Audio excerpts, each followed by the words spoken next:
अस्सलाम वालेकुम, this is Moid Pirzada in Washington United states.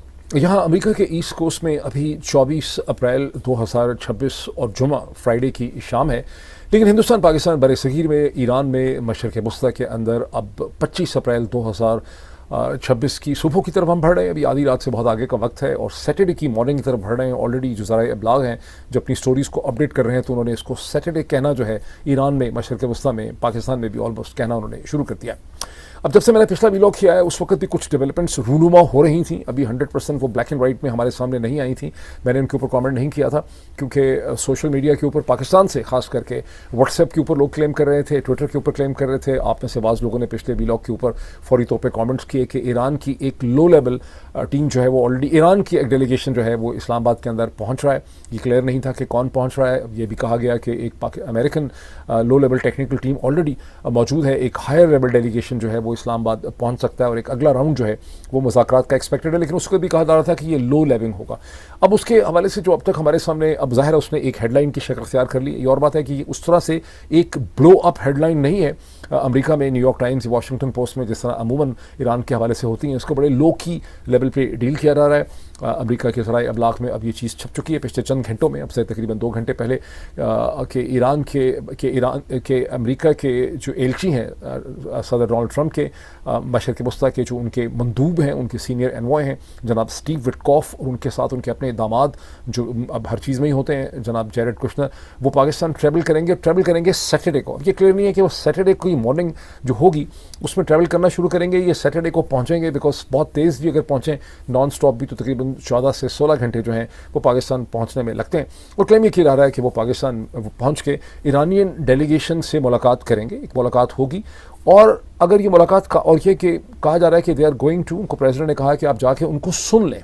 जो प्रेसिडेंट की स्पोक्स पर्सन है, जो प्रेस सेक्रेटरी हैं कैरोलिन लेविट, उन्होंने कहा है कि वो जाएंगे, वो सुनेंगे कि ईरानियंस क्या ऑफ़र हमारे लिए लेके आए हैं। इन अ सेपरेट ट्वीट में, स्टेटमेंट में, अमेरिका के सदर डोनाल्ड ट्रंप ने कहा है कि ईरानियन डेस्परेट हैं, वो मेरे लिए को बहुत बड़ा प्रपोजल लेके आ रहे हैं। मुझे पता नहीं है कि प्रपोजल क्या है, वो प्लान क्या है, हमने भी उसको देखना है। कैरोलिन लेविट ने यह भी कहा है कि अगर ये नेगोशिएशन आगे चल सकी और अगर ज़रूरी समझा गया कि if these negotiations are worth the time of vice president, तो वाइस प्रेसिडेंट जेडी वैंस भी पाकिस्तान ट्रैवल कर सकते हैं। ये तो एक अमेरिकन पर्सपेक्टिव है। दूसरी तरफ ईरान की साइड से ये कहा गया है कि नहीं, अब्बास अरगची का ये एक रूट विज़िट है, जो रीजनल इंगेजमेंट का विज़िट है, जिसमें नेबर्स को और ईरान के जो हलीफ हैं उनको ब्रीफ करने के लिए, ईरान की पोजीशन और पर्सपेक्टिव देने के लिए ईरान के foreign minister doctor Abbas Araghchi Pakistan के बाद मस्कत, ओमान, और उसके बाद वो मॉस्को जाएंगे। और हफ्ते जो जुमे का दिन पाकिस्तान में ख़त्म हुआ उसमें ईरान के foreign minister doctor Abbas Araghchi Pakistan में लैंड कर चुके हैं।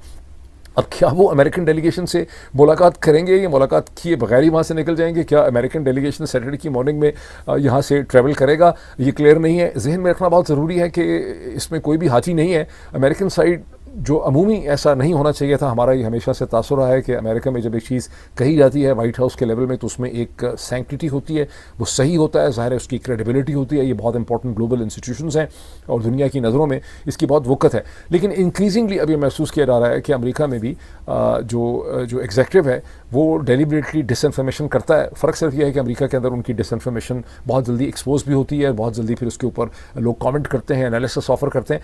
तो अब ये ठीक तरह से पता नहीं है कि अमेरिकन साइड सही बोल रही है या ईरानी साइड जो है वो सही बोल रही है, क्लियर नहीं है।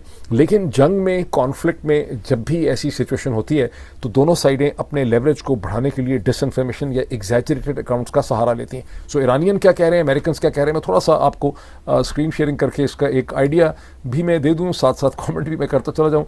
सबसे पहले ये देख लें, ये इस वक्त न्यूयॉर्क टाइम्स की हेडलाइन है जो आप देख सकते हैं कि 28 मिनट पहले, अब से 28 मिनट पहले इसको अपडेट किया गया।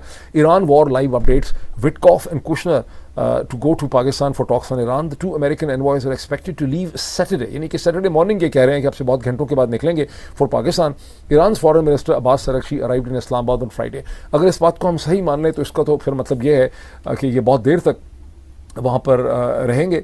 इसका तो मतलब ये है कि अब्बास अरगची इतनी देर इनका वेट करेंगे कि अब्बास अरगची ऑलरेडी फ्राइडे को पहुँच चुके हैं, वो पूरा सैटरडे के दिन इनका वेट करेंगे, ये सैटरडे को निकलेंगे, ये रात को पहुँचेंगे। इसमें से एक तासुर ये भी देने की कोशिश की जा रही है कि ईरानियन जो हैं वो कितने डेस्परेट हैं। ये सारी की सारी स्टोरी नीचे इसी चीज़ को बताती है अलबत्ता true to itself New York Times ने काम अच्छा कर दिया है कि उन्होंने मेरे ख्याल नीचे ही लिख दिया है कि Iran foreign ministry spokesperson Esmaeil Baghaei said that no meeting is plan between Iran and United States and Pakistan, writing in a message on X that Iran would instead convey its position through Pakistani officials. He added that Iran's foreign minister Abbas Araghchi arrived in Islamabad for talks with senior Pakistani leaders as part of mediation efforts aimed at ending what Bakai ये लिखने में बागे ही लगता है लेकिन असल में बकाई है, डिस्क्राइब्ड एज, क्योंकि जी की आवाज़ के की आती है या काफ की आती है, described as a US driven war and restoring stability. अब मैं यहाँ पे थोड़ा सा इसकी स्टॉप शेयरिंग करूँ और इसके ऊपर वापस आ जाऊँ।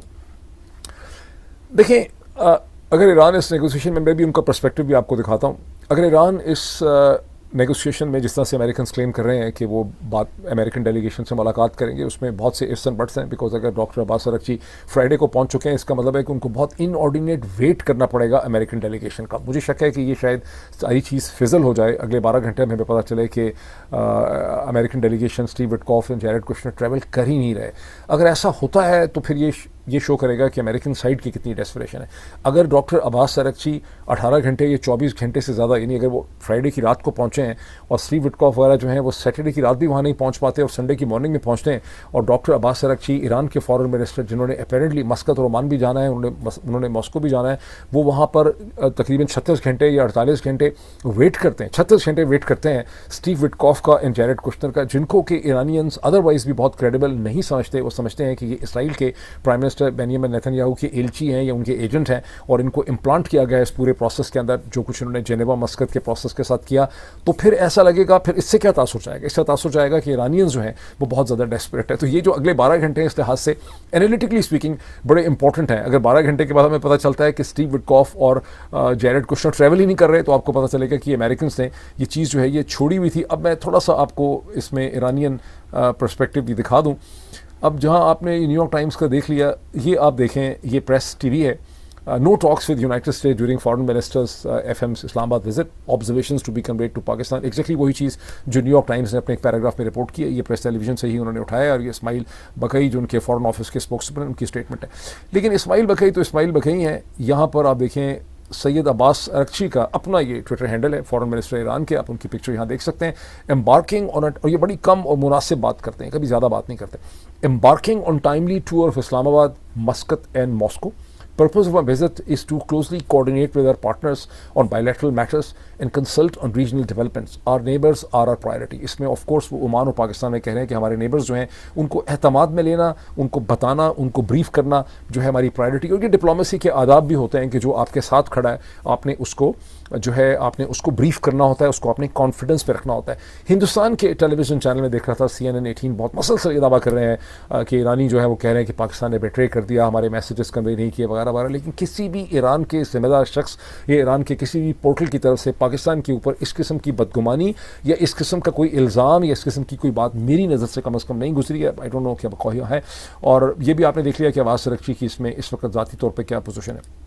एक मैं और चीज़ आपको दिखा दूं, fingers on trigger, target bank ready. Target मतलब है कि जिन हमारे टारगेट्स का एक पूरा बैंक तैयार है, हमारे फिंगर, हमारी उंगलियां हमारे ट्रिगर के ऊपर हैं। Iran wants United States of eye for head reprisal. Iran के अंदर ये बहुत ज़्यादा ख़तरा महसूस किया जा रहा है कि किसी वक्त भी जो है अमेरिका जो है वो दोबारा हमला शुरू कर सकता है, इसराइल शुरू कर सकता है, और वो वार्न कर रहे हैं कि हमारे टारगेट्स होंगे। दूसरी तरफ बहुत से पाकिस्तानी डिफेंस एनालिस्ट, एक से ज़्यादा डिफेंस एनालिस्ट जो हैं जो मिलिट्री से जिनका ताल्लुक है, उनका ख्याल ये है कि अमेरिकन स्ट्रेटजी ये है कि जब उनके जहाज़ इकट्ठे हो जाएँ पर्शियन गल्फ़ के अंदर और रेड सी के अंदर, तो वो इस तरह से दोबारा स्ट्राइक्स करें कि ईरान के पास GCC कंट्रीज़ में, सऊदी अरब में, कुवैत में, बहरीन में, कतर पे अटैक करने का जवाज़ ना बच सके। और ये जो सारा का सारा सीज़ फायर है, इसके अंदर जो स्ट्रेटेजिक थिंकिंग है वो ये है कि ईरान का पल्ला इसलिए भारी रहा कि ईरान ने GCC कंट्रीज़ में एक तूफ़ान खड़ा कर दिया, और GCC कंट्रीज़ को, ये सीज़ फायर की एक थिंकिंग है वो ये है कि कैसे इन GCC कंट्रीज़ को हार्म वे से निकाला जाए। और क्योंकि ईरान अगर इसराइल के ऊपर हमला करता भी है तो आपको पता है कि उसके 10 जिसमें से एक या दो वहाँ पे मिसाइल पहुँच पाते हैं, रास्ते में जॉर्डन में भी गिराया जाता है, सऊदी अरब में भी उनको टारगेट किया जाता है, और वो कभी भी बहुत इफेक्टिव नहीं होते। कुछ लॉस ऑफ लाइफ, कुछ बिल्डिंग ज़रूर टूटती हैं इसराइल में, लेकिन जो एक्चुअल इम्पैक्ट पैदा होता है ईरान के हमलों का, वो अक्रॉस द पर्शियन गल्फ होता है, जो इसे कहते हैं वो GCC कंट्रीज़ में सऊदी अरबिया का हिट करते हैं। और यही वजह है कि पाकिस्तान के जो कंटेंजेंट को किंग अब्दुल अजीज़ बेस के ऊपर रखा गया, वहाँ से एक तरह से ईरान को मैसेज दिया गया कि यहाँ पे पाकिस्तानी भी मौजूद हैं, यहाँ पाकिस्तानी एयरफोर्स है, आर्मी है, तो आप इसको हिट ना करें। और ईरान का एक तरह से हाथ जो है वहाँ से उसको बंद कर दिया गया। ये मैं आपको एक और चीज़ दिखाऊँ, ये देखें, इसी 24 घंटे में यूनाइटेड स्टेट्स की ये ट्रेजरी का है, ये क्यों नहीं हो रहा हमसे खुल रहा, ये आप इसको देखें कि ट्रेजरी ने, यूनाइटेड स्टेट्स ट्रेजरी ने, जिसको हेड करते हैं स्कॉट बेसेंट, उन्होंने इन्हीं 24 घंटों में, बल्कि 24 भी नहीं कहें, 12 घंटे पिछले जो गुजरे हैं, US sanctions intensify pressure on Iran's oil trade network in China. 40 से ज़्यादा ऑयल टैंकर कंपनीज और शिपिंग कंपनीज और फर्म्स जो हैं, जो ईरान से ट्रेड कर रही हैं, जो ईरान की हैं, उनके ऊपर मज़ीद सैंक्शंस लगा दिए गए। ये तो आपको कोई बहुत ज़्यादा पॉजिटिव फीलिंग यहाँ पे फील नहीं हो रही होती कि प्रेसिडेंट डोनाल्ड ट्रंप को सीरियसली एंगेज करना चाह रहे हैं ईरान को, कम अज़ कम इस सेक्शन से। इसमें एक कम अज़ कम चाइनीज़ रिफाइनरी जो है उसके ऊपर भी सैंक्शंस जो हैं वो लगा दी गई हैं। अब मैं एक और आपको चीज़ कम अज़ कम दिखा दूं और उसके बाद फिर मैं वापस आता हूं। ये आप हेडलाइन ज़रा देखें, ये मैंने बाकायदा आपको दिखाने के लिए रखी है। Trump administration approves firing squad execution for death penalty. कभी कोई सोच सकता है कि अमेरिका में डेथ पेनल्टी है, इसमें कोई शक नहीं है, फेडरल लेवल पे डेथ पेनल्टी है। आपको टीका लगा के इंजेक्शन जो होता है प्रोपोफोल का या किसी और को, उसके ज़रिए डेथ पेनल्टी होती थी, बहुत ज़्यादा नहीं उसको यूज़ किया जाता, लेकिन डेथ पेनल्टी अवेलेबल ज़रूर है कोर्ट्स के पास, स्टैट्यूट के पास। यहाँ पर यह कहा जा रहा है कि अब ट्रंप एडमिनिस्ट्रेशन का ख्याल है कि अगर ज़्यादा दहशत आपने पैदा करनी है तो जिसको डेथ पेनल्टी आपने देनी है, मेरा ख्याल ये हो नहीं सकेगा कभी भी, इसके खिलाफ बहुत रेजिस्टेंस होगा। लेकिन आप फायरिंग स्क्वाड के ज़रिए, जिस तरह से पहले आर्मी में लोगों को एक्सिक्यूट किया जाता था, उस तरह से भी एक्सिक्यूशंस जो हैं वो की जा सकती हैं। Just imagine the nature of change जो इस वक्त अमेरिका में आ रही। अब दो ऐसी डेवलपमेंट्स हैं जो मैं पिछले व्लॉग में जिसका मैं जिक्र नहीं कर सका, वो मैं क्विकली उसका जिक्र करना चाहता हूँ। एक पाकिस्तान के foreign minister and deputy prime minister जनाब इसाक डार साहब ने एक दिन पहले उन्होंने, मेरा ख्याल 21 या 22 तारीख को, नहीं 22-23 तारीख को उन्होंने एक ख़त लिखा, थर्सडे के दिन उन्होंने एक ख़त लिखा यूनाइटेड नेशन सिक्योरिटी काउंसिल के इस वक्त जो एक्टिंग प्रेसिडेंट हैं, जो बहरीन के पास प्रेसिडेंसी है, उनको उन्होंने ख़त लिखा जिसमें उन्होंने कहा कि हिंदुस्तान ने आर्बिट्री तौर पे इंडस वाटर ट्रीटी को सस्पेंड किया है, जो कि खिलाफ वर्जी है हमारे तमाम हकूक़ की, और इसकी उन्होंने तवज्जो दिलाई। उसका इमीडिएट कॉन्टेक्स्ट ये है कि हिंदुस्तान ने इन्हीं 48 घंटों में पहलगाम की, उनको याद आई, उन्होंने पहलगाम के हवाले से कहा कि उसका मास्टरमाइंड उनके पास एविडेंस है कि पाकिस्तान ने। इसको जहन में रखना चाहिए कि जहाँ अगर आप इंडियन हों तो आप ज़ाहिर है फ़ौरी तौर पे इंट्यूटिवली आपके जहन में यही आता है कि पहलगाम जो है, और इल्ज़ाम भी ज़ाहिर लगाया उन्होंने, वो यही समझते हैं कि पहलगाम 100% पाकिस्तान ने ही मास्टरमाइंड किया और ये जो भी सो कॉल्ड रेजिस्टेंस फ्रंट था इसके पीछे पाकिस्तान है।